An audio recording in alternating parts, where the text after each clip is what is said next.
아, 망했다. 냄새 왜 이래? 이봐, 미원 더 가져와. 빨리. 젊은 셰프놈이 소리를 꽥꽥 지르네. 오늘 복직원 500명 먹일 소고기 국밥이 엉망이 된 모양이야. 나는 구석에 쪼그려 앉아 고무장갑 끼고 식판이나 닦는 설거지 할배지. 자원봉사하러 왔는데 늙은이는 거치적거린다며 개수대 구석으로 밀려났어. 하지만 말이네, 내 코는 개코보다 예민해. 저 솥에서 나는 역한 냄새, 핏물 덜 빼서 나는 누린내야. 조미료들이 붙는다고 해결될 게 아닌데 참다 못해 한마디 거들었지. 이복에 불부터 키워. 그거 넣으면 더 못 먹어. 셰프가 획 쏘아보며 인상을 써. 아, 할아버지, 제발 좀 조용히 하세요. 바빠 죽겠는데 설거지나 하시라고요. 설거지나 해라. 그래, 지금은 뒷방 늙은이지. 하지만 내가 누군지 알면 저놈 기절할걸. 종로 바닥에서 40년 대통령도 줄 서서 먹던 대성집 주방장이 바로 나야. 음식은 사람 입에 들어가는 건데 장난치면 안 돼. 저건 독이야.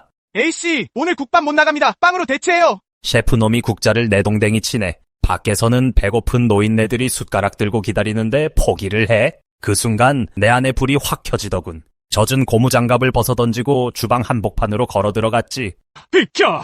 내 목소리가 주방을 쩌렁쩌렁 울렸어. 얼어붙은 셰프놈을 밀어내고 솥단지 앞에 섰어. 가스 밸브를 끝까지 열었지. 불길이 쾅 하고 솟구쳐 올라. 소주 가져와. 그리고 묵은 된장 크게 한 술 떠. 내 기세에 눌린 봉사자들이 허겁지겁 움직여 끓어오르는 거품을 걷어냈어. 뜨거운 김이 얼굴을 때리지만 상관없어. 이 열기 오랜만이네. 내 손은 늙어서 검버섯이 피었지만 국자를 잡는 순간 춤을 춰. 소주를 붓고 된장을 풀고 다진 마늘을 타이밍 맞춰 투하해. 이건 레시피가 아니야. 40년 세월이 만든 감각이지. 뽀글뽀글 소리가 달라져 거칠게 끓던 국물이 묵직해지기 시작해. 역한 누린내는 사라지고 구수한 육향이 주방을 가득 채워. 이 냄새 바로 이거지. 사람 살리는 냄새. 셰프놈이 멍하니 냄새를 맡더니 눈이 휘둥그레져. 할아버지, 이거 냄새가. 간은 보지 않았어. 안 봐도 알아. 국물 색깔만 봐도 혀끝에 짠맛, 단맛, 감칠맛이 다 느껴지거든. 불을 줄이고 국자를 내려놨어.